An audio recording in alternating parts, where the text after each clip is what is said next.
With that, I would like to open the floor for Dr. Hannah Neumann, who is a member of European Parliament, but also chair of Delegation for Relations with the Arab Peninsula. Hannah, the floor is yours.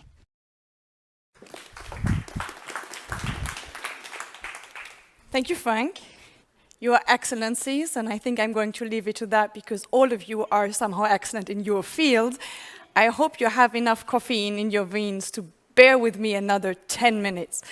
What I want to bring to you is about the EU Green Deal, research and innovation. I'm not the expert in research and innovation.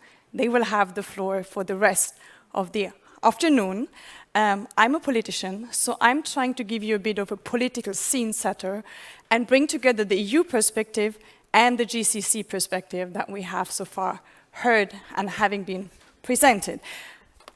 With a political scene setter, I'm going to start with Paris. 196 countries have signed the Paris Agreement, amongst them all EU member states and all GCC countries. And they haven't signed Paris because they are some ecological hippies, which is something I'm still subject to sometimes being named. They haven't signed that because they think it's an ideology, because I think there is a common understanding right now across the world that whatever we want to achieve politically, be it strengthening our economies, being it building a socially just world, being it winning the Olympics, whatever, we can only do that if we still have a world to live in 100 years down the road. And as politicians, as decision makers, we have a responsibility that goes beyond our 1, 2, or 3 terms, and as parents and grandparents, we do so just the more.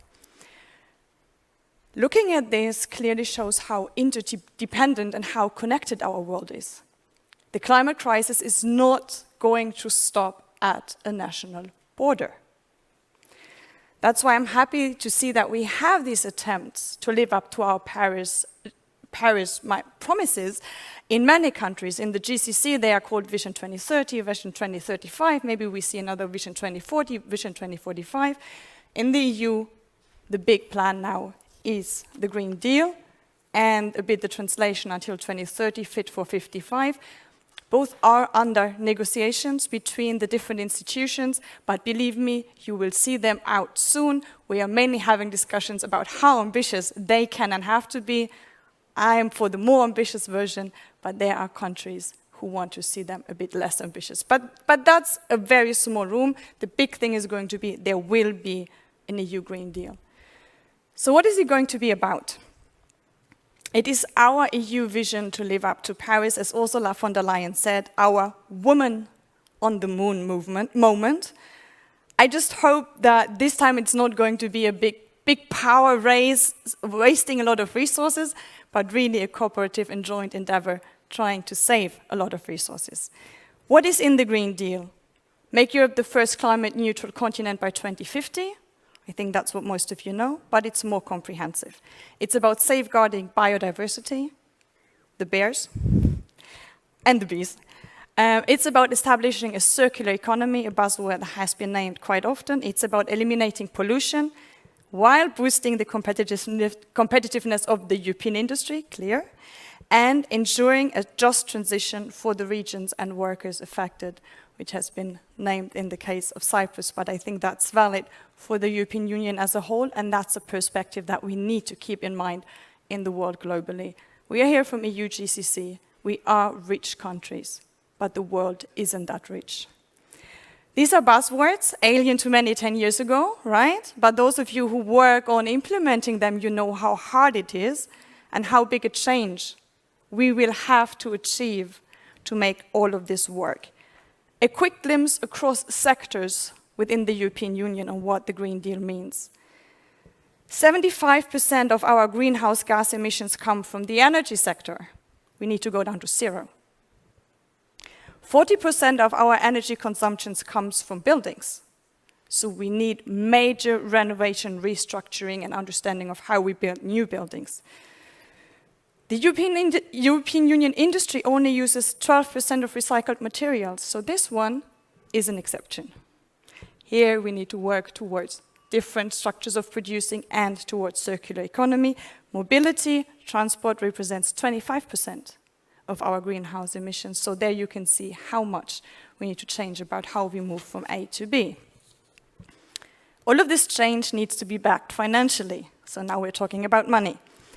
First of all, I'm very happy that we have a just transition mechanism. So something that really addresses the social aspect of the change we are looking ahead, which will provide 100 billion euros in financial and practical support to the regions that so far rely most on fossil value chains. And I think that's something we continuously need to discuss also for the global setting. The big thing is the Green Deal investment plan.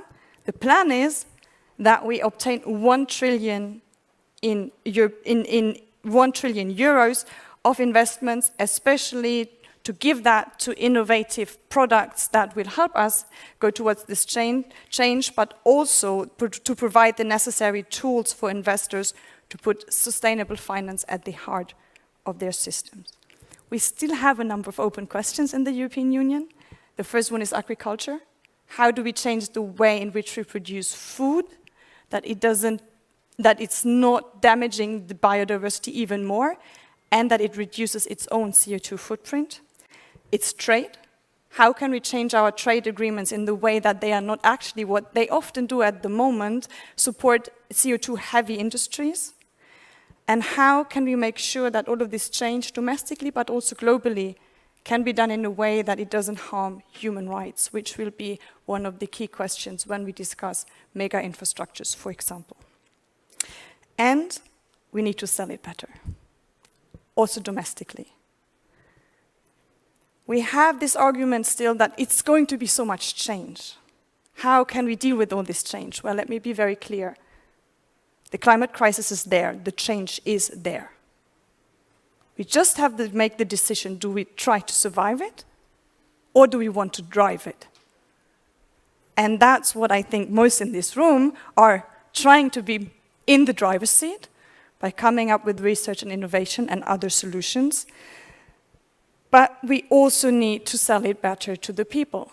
We have this discussion in the European Union, so I don't want to save on that one, says one member state, the other one says I'm not going to save on that one because that's our industry, and then whole of politics saying we need an ambitious plan and companies complaining it's nothing we can implement. This really is not the discussion that's going to bring us ahead. So we need to sell it as a big thing of how our future can look like, how it can be more greener, how we can benefit from it economically, how the whole world can benefit from it. How beautiful could a greener city be? I mean, how beautiful is this pavilion with all the wood? Pavilions looked different 10 years ago. How beautiful could the new mobility be, where we are not stuck in traffic jams? These are the stories we need to tell. The Swedish pavilion tells one of these stories. I strongly advise you, and that's not because I'm a German, to go and see the German pavilion that also has, I think, a very beautiful way of bringing people into these visions. So the EU has a plan, I told you, but 3 problems remain. The first one, having a strategy does not yet change reality. We know it as EU, you know it as GCC countries, so we all need to step up our efforts. And we need to do that together. The second one, it has been mentioned, I think, by our ambassador, the EU only accounts for 8% of the CO2 emissions. So if we do not get others, meaning the whole world to join, we will have a very limited impact on global warming. And it's global warming, it's not EU warming. And we cannot reach our goals alone. One comes from the other. So neither our domestic goals nor our joint global goal. And that is where EU-GCC cooperation will play a great role, and I think should play a great role. What brings us to the GCC? GCC countries account for only 2.4% of direct CO2 emissions. Doesn't sound much, right? But as of now, the dependence of GCC economy heavily relies on these fossil fuel value chains, how we call it. For Oman, it's 76% still of its economy dependent on CO2. For Saudi Arabia, 69%. For UAE, still 52%. So that's quite a lot. And looking at the quantities of actual oil and gas exports from the GCC countries, it's clear that their impact, indirect impact, on CO2 is much, much bigger than the 2.4%. So we can only reach our global ambition if the GCC countries and other oil exporters move towards fossil-free technologies, and if those with a highly energy-independent industry find greener ways to secure their energy needs. So we also need to look at the demand side. And that is where EU-GCC cooperation becomes key to enable the Green Deal and global transformation, and we in the EU need to do some homework on the foreign policy dimension of the Green Deal. What we can see already is individual and mostly bilateral projects. Of course, we have, and you're a bit of a trendsetter, the EU-GCC Clean Energy Network that has been established in 2010, if I'm right. So that was 11 years ago. We see since like 2013 some memorandum of understanding being signed between individual GCC countries and EU member states, Netherlands, Germany, these are the ones I'm aware of. We see that the Helios project in NEOM is actually supported by a lot of energy and technology coming from the European Union, and there is a clear understanding that Germany, amongst others, will receive the green ammonia that is being produced there. So we're having a cooperation there. The Port of Rotterdam owns 50% of the Port of Oman, which is one of the attempts to build hydrogen, green hydrogen infrastructure and to make this exchange happen. And Mission Innovation that was just represented today, I think is a new addition. So it's moving, but it needs to be taken to the next level. And that's what I mean by we need to do our homeworks. We need to set the scene for research and innovation to happen with the political framework. I have a few, and I can only sketch a few aspects so far, but I'm going to start with the elephant in the room. CBAM, Carbon Border Adjustment Mechanism. I know it's perceived as a protectionist thing of the European Union.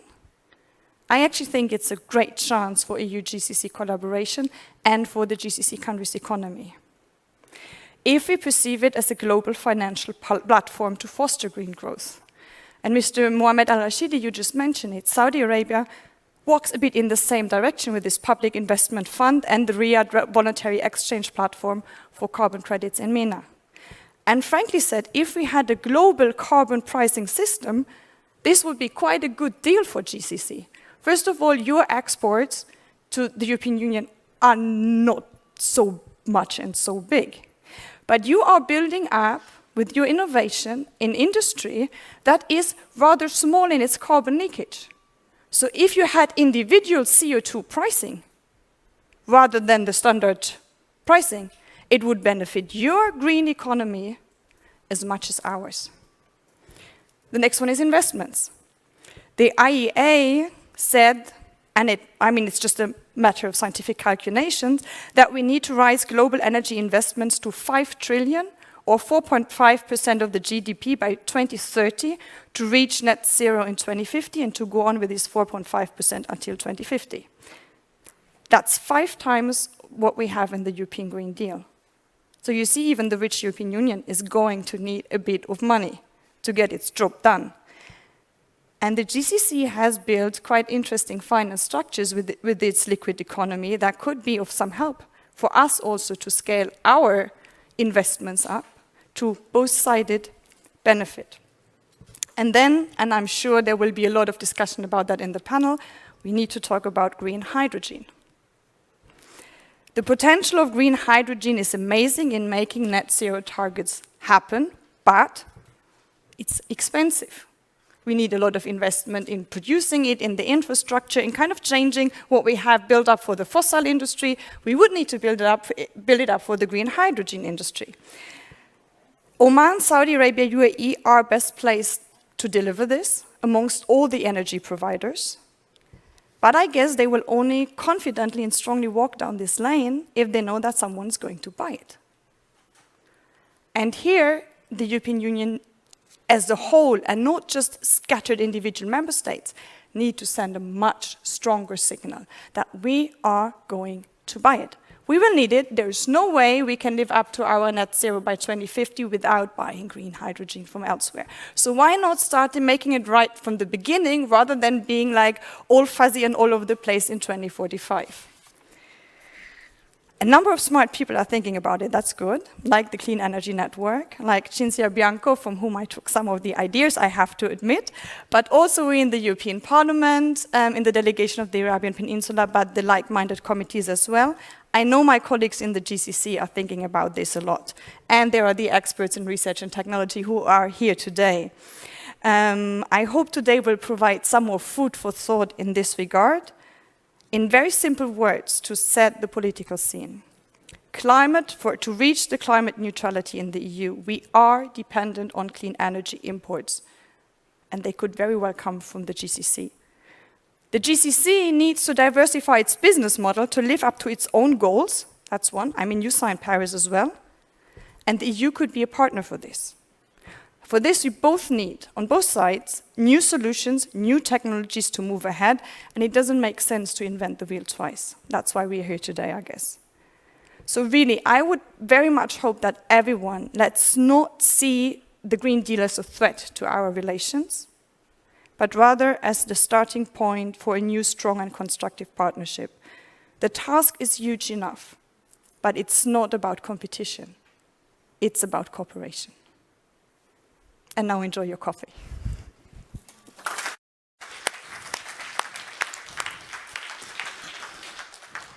Thank you, Hannah, for those inspiring words. And of course, you speak from my heart. I mean, this is indeed something that, we're all working towards. And, this kind of cooperation where this region could indeed provide the fuels of the future, building on the energy relationship that has been built up for the last 50 years, is a narrative for future cooperation that I think we can only support. And thank you for also your words, surviving the change or driving the change. I really like that. Thank you so much for that.